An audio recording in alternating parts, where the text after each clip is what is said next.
São 9 horas e 14 minutos, Cláudio Humberto. Esse ano tem eleição aqui no Brasil e nós vamos chamar um conhecido do ouvinte da Rádio Bandeirantes para conversar um pouco sobre isso conosco, o professor Gaudêncio Torquato, que é jornalista e participou de muitas edições aqui do Jornal Gente com o Zé Paulo, com o Salomão, com o Joemir e conosco também mais recentemente. É uma alegria recebê-lo aqui para falar sobre política. Professor Gaudêncio, bom dia, seja bem-vindo a este jornal mais uma vez, essa mesa de debate importante do rádio brasileiro. Eu queria saber o seguinte do senhor: Lula e Bolsonaro vão dominar o tema da eleição de 2024 ou nós vamos conseguir discutir o problema das cidades? Bom dia. Bom dia, Pedro. Bom dia, Cláudio Humberto. Com muita satisfação que participo mais uma vez deste fórum, vamos dizer assim, de debates. Não se trata apenas de um fórum de entrevistas, mas realmente é um fórum importante para a compreensão da situação em que vive o país. Bom, respondendo à pergunta, evidentemente o discurso federal, a polarização Bolsonaro-Lula estará presente, vamos dizer assim, em todo o território nacional, apesar de haver uma demanda muito grande por temas municipais. Você sabe que o eleitor está muito voltado hoje para o exame, a análise dos candidatos. O eleitor está deixando de lado a sua apatia para participar mais diretamente do processo político, e isso envolve uma análise tranquila dos candidatos, né? E estou vendo que a demanda municipal estará muito presente hoje na mesa eleitoral, na mesa do debate eleitoral. Porém, vamos dizer assim, nas grandes metrópoles, nas cidades médias, tende a haver uma certa influência do discurso político maior, ou seja, da disputa entre Bolsonaro e Lula. O que nós estamos vendo, Pedro e Cláudio Humberto, é que está faltando hoje uma liderança central que passe a agregar poder, passe a agregar participantes, passe realmente aí a liderar o processo político, particularmente junto àqueles que não querem ver mais posições radicais, devassidão, vamos dizer assim, a invasão do patrimônio público, do patrimônio privado. Então, falta uma liderança central, na minha visão. Em função dessa ausência de um líder central, então nós vamos ver novamente essa polarização. Então, eu vejo que um grupo de radicais tende do lado da direita, tende a levantar a bandeira bolsonarista, e o lulopetismo vai querer, evidentemente, trabalhar com sua bandeira vermelha, com sua estrela, a famosa estrela petista. Então, tendo a ver que haverá uma certa mescla entre o discurso federal e o discurso municipal, Pedro. Gaudêncio Torquato, muito bom dia, bem-vindo ao nosso programa, que é uma honra tê-lo aqui conosco. O Gaudêncio Torquato é uma das maiores referências no Brasil, no pensamento político, na análise política, sempre de uma clareza e de um brilhantismo que de fato deveria fazer mais escola neste país. Mas o que eu queria observar o seguinte, sabe, Gaudêncio?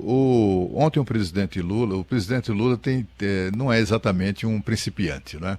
Ele é presidente pela terceira vez, é um malandrão da política que é bastante conhecido, muito experiente. Aliás, talvez venha a ser a única inteligência política respeitável mesmo no Partido dos Trabalhadores, né? Tanto assim que sem o Lula o PT desaparece, como aconteceu no período da sua prisão, por exemplo, né? Mas aí é o Lula que não deixa ninguém esquecer o Bolsonaro, né? Dia sim, outro também, ele ataca o Bolsonaro. Ontem ele insultou o ex-presidente, que enfim, acaba também respondendo no mesmo tom, ou quase, enfim. O fato é que esse discurso de ódio, né, vem sendo estimulado pelo próprio presidente da República. Isso é ódio mesmo ou é uma estratégia? Será que ele acredita? Porque, afinal de contas, quem está no poder escolhe o adversário, né? o Lula claramente tem o seu adversário escolhido, que é o próprio ex-presidente. Ele acredita que o ex-presidente perdeu força, por exemplo, porque, olha, não é o que se vê nas ruas onde quer que o ex-presidente apareça. Ele acredita que o ex-presidente perdeu força e por isso o escolheu como seu, né, sparring. Eu queria que você pudesse refletir sobre isso, né? Essa atitude do presidente. É apenas ódio mesmo, essa referência diária que ele faz ao ex-presidente, ou é uma estratégia? Cláudio, é você que vou tentar responder. Você que é um brilhante jornalista, dos mais argutos observadores da cena nacional, sem dúvida nenhuma, considero isso desde Priscas Eras. Você realmente é um bom observador da cena e um analista de primeira. Bom, primeiro vamos combinar o seguinte, quer dizer, vamos entender o seguinte, que um candidato serve ao outro, os dois se carecem, um necessita do outro. Você sabe que eu acho que o Bolsonaro, por exemplo, ele cresceu, se desenvolveu, chegou ao pico da montanha, em função do antilulismo, do antipetismo. Então, para o Lula, interessa realmente aí ter uma figura de extrema-direita para combater. E Bolsonaro, vice-versa, também precisa dessa extrema-esquerda para poder atacar. Então, os dois precisam um do outro para poder florescer e se desenvolver na política. Segundo, o lulismo volta-se agora, nesse primeiro instante, a trabalhar a perspectiva, vamos dizer, municipal. O Lula volta ao seu reduto tradicional Nordeste, que ele deu as maiores maiorias. Então o Lula revisita o Nordeste, começa a visitar o Nordeste na tentativa de fazer florescer a bandeira, fazer elevar a bandeira vermelha na região Nordeste do país. Já o Bolsonaro tenta, por sua vez, fustigar o Lula, começando a antecipar o discurso de campanha. Não vejo ódio, absolutamente, é uma estratégia. É mais estratégia do que ódio. Os dois realmente que carecem desse discurso radical para poderem engabelar, vamos dizer assim, os seus contingentes eleitorais. E o Bolsonaro tenta, por via das dúvidas, também fazer o maior número possível de prefeitos, visando criar uma base sólida para 2026. Então, ele, apesar de ver o PL muito fragmentado, muito dividido, com o Valdemar fazendo declarações favoráveis a Lula, simpáticas a Lula, apesar de ver o seu presidente do partido, PL, Valdemar, fazer isso, ele continua acreditando que o PL vai fazer uma ótima bancada entre os 5.570 municípios do Brasil. Então, vamos imaginar então que os dois estão precisando desse discurso radical para poderem voltar às ruas. E o país está dividido, claro. O que nós vemos aí é que não houve ainda uma passagem forte de centristas e de bolsonaristas para a ala do Lula. Esse discurso da unidade nacional, aliás, o Lula é muito contraditório. Ele fala em unidade nacional, acima do Brasil, e começa a fustigar, né? Fustigar o Bolsonaro e fustigar também as elites que ele considera responsáveis por todas as mazelas do país. Então Lula é assim, ele usa todas as cartas do baralho, dando uma no cravo e outra na ferradura, fazendo parte da sua velha maneira de fazer política, que é o palanque. Professor Gaudêncio, e sobre os temas que nós vamos ter nesse ano de 2024, né? A gente vê uma grande preocupação do brasileiro com a segurança pública. A segurança pública não é responsabilidade exclusiva dos prefeitos, né? Há um componente maior de responsabilidade no governo do estado, porque, afinal de contas, está subordinado o governador à polícia militar, à polícia civil, mas tudo cai no colo do prefeito e a segurança pública virou um tema de preocupação nacional por conta, né, de muito bandido solto e problemas que nós temos na nossa legislação. O senhor acredita em quais temas aí que devem dominar o debate? Por onde que nós vamos começar a conversar sobre mudanças ou continuidade nessa eleição de 2024? Pois é, Pedro. Segurança certamente vai liderar o discurso eleitoral. Nós estamos vivenciando, como vocês acabaram de mostrando aí na primeira parte dos primeiros minutos do programa, vocês começaram a mostrar, por exemplo, esta estratégia, esta saidinha dos criminosos nas ruas, havendo aí 1.500, né, criminosos que não voltaram à cadeia. Nós estamos vivendo um pico do que eu chamo de poder invisível. Nunca esse poder invisível foi tão explícito, tão forte quanto nesse momento do país.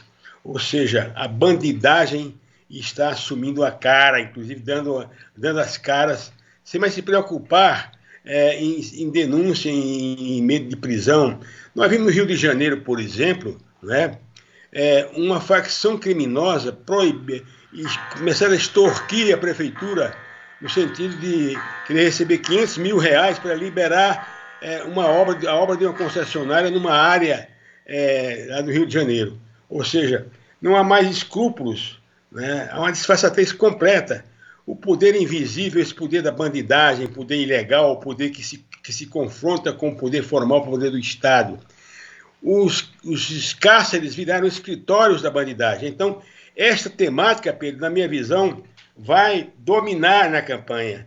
E, como você colocou muito bem, apesar de não pertencer essa situação à esfera da municipalidade, mas sim aos governos estaduais, mesmo assim isso vai bater na área federal, bate na área municipal, bate na área estadual, e vamos ver quais serão as propostas a serem apresentadas nessa área.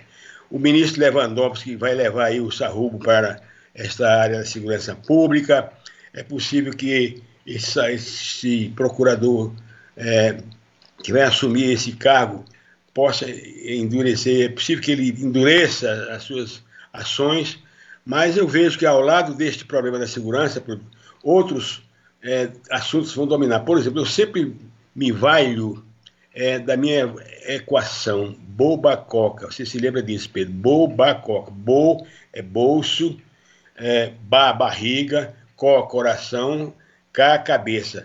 Bolso cheio, barriga satisfeita, coração agradecido, a cabeça acaba votando em quem proporcionou isso. Então, o discurso da barriga, da necessidade, vai também predominar, ou seja, aqueles que se sentirem prejudicados pela política do governo federal, por exemplo, no sentido de isenção, no sentido de pagar impostos cada vez mais elevados, o Lula acaba de tirar, digamos aí, de onerar, em termos de imposto de renda, quem ganha até dois salários mínimos, né, que serão dispersados, agora vão ter que pagar. As classes médias se sentem prejudicadas, então a classe média pode se sentir prejudicada no sentido dos benefícios da política do Lula, e em função disso, a classe média poderá se revoltar contra os candidatos governistas nos municípios. Então, eu estou vendo a economia, a segurança pública, a educação e a saúde com, vamos dizer, a deterioração, a devastação do patrimônio da saúde no país, os hospitais sem leitos, hospitais carentes, enfim. Então, esse discurso da saúde, esse discurso da barriga, esse discurso da segurança pública dominarão, na minha visão, os próximos tempos. Professor Gaudêncio Torquato, a gente observa, assim, enfim, mais do mesmo na cena política, né? Tem algumas diferenças. Eu me lembro, certa vez, o ex-ministro Zé Disseu, numa conversa com ele me contou, muito divertido, né, muito orgulhoso também, é claro, da eleição naquela ocasião, a eleição municipal, em que os candidatos no Nordeste, ele constatou isso em Pernambuco, mesmo de oposição, não falavam mal do Lula, que era o presidente. E é porque aquilo ali pegava mal, assim, as pessoas não queriam misturar política municipal com política federal, mas falar mal do Lula era uma morte para os políticos que mais se opunham a ele. Isso mudou completamente, né? Inclusive no Nordeste. As pessoas hoje têm mais informações, as pessoas estão muito mais cientes, houve um crescimento substantivo da oposição nos estados nordestinos, enfim, hoje o papo é outro.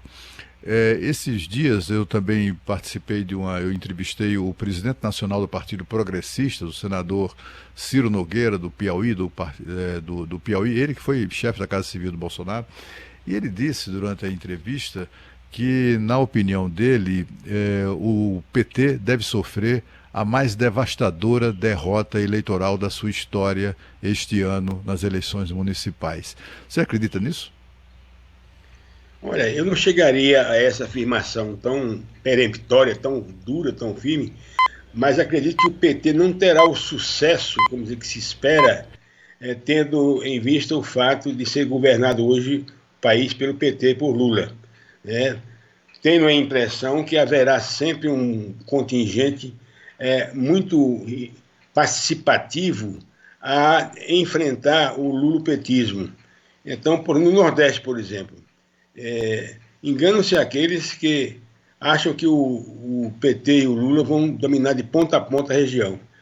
Então, há um discurso hoje oposicionista, Cláudio, né, que tende a se expandir, a se espraiar cada vez mais, em função dessa divisão que nós vemos no país. As pesquisas estão mostrando aí que o Lula, por exemplo, passou o primeiro ano quase fora do país, desprezando, vamos dizer, as regiões. Hoje nós estamos vendo ele voltar ao segundo ano de governo dele para as regiões do país.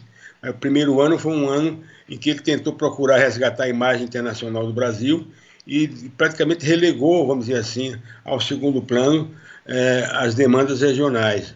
Agora é que se observa um Lula mais participativo, mais com vontade de recuperar isso. Mas o Ciro Nogueira, evidentemente, um político experiente lá do Piauí, eu conheço muito bem a família dele. O Ciro gostaria de que isso acontecesse. Pode até acontecer em algumas regiões em que o Lula esperará uma grande vitória, mas eu vejo que há uma tendência a haver um declínio nos próximos tempos do prestígio do Lula no Nordeste e no próprio Sudeste do país. São Paulo, por exemplo. São Paulo é uma região, a maior densidade eleitoral do país, com cerca de 35 milhões de votos, 36 milhões de votos. São Paulo é a cabeça pensante do país, a cabeça racional do país. E eu vejo crescer muito em São Paulo, se expandir o discurso antilulista. Então, nós estamos vendo aí o florescimento de uma onda que pode se expandir, chegar a engolfar o lulismo lá na beirada das eleições, Cláudio. Professor Gaudêncio Torquato, jornalista que acompanha a cena política há muito tempo, conversou conosco nessa manhã também aqui no Jornal Gente, da Rádio Bandeirantes. Professor Gaudêncio, vamos voltar a falar aí algumas vezes até outubro para a gente discutir quando tivermos mais quente aí os assuntos que forem definidos nessas corridas, as composições, as mudanças, né, que nós temos sempre no meio do caminho. Sempre importante ter a sua análise aqui para o ouvinte da Rádio Bandeirantes. Grande abraço para o senhor, até a próxima, hein? Grande abraço, Pedro, grande abraço, Cláudio. Sucesso para vocês e bom dia, um bom sábado e um bom final de semana. Um abraço, professor.